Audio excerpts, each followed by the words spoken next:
Une victoire pour la biodiversité. 9 bébés visons sont nés aux Odyssées dans les Deux-Sèvres.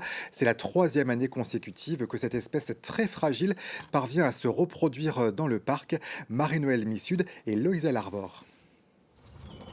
Les enclos des visons d'Europe sont à l'abri des regards.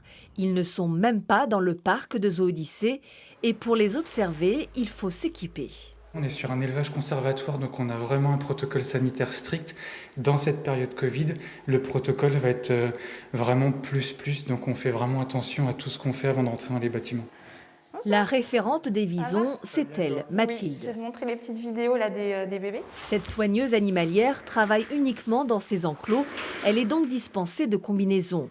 Elle passe aussi beaucoup de temps devant l'écran à observer les jeunes visons nés en mai dernier. On voit les petits qui prennent leur nourriture et maintenant ils commencent à se disperser en fait dans l'enclos. Donc ils tolèrent encore leur présence voilà, les uns les autres.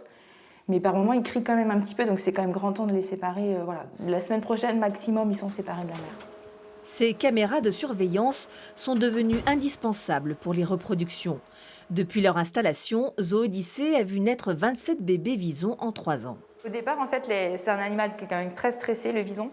Et du coup faire très attention, la maman peut tuer sa portée si elle a peur. Donc en fait à partir du moment où on détecte la naissance sur les vidéos, on n'intervient pas les 15 premiers jours. Donc on ne rentre pas dans l'enclos, on ne dérange pas la mère qui est dans la boîte nichoir. Ces visons nés ici ne connaîtront pas la vie dans leur espace naturel. Le protocole de reproduction se termine.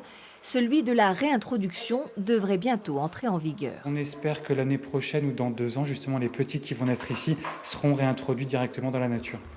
En attendant, le public pourra découvrir cette espèce en voie de disparition l'année prochaine dans le parc de Zoo-Odyssée.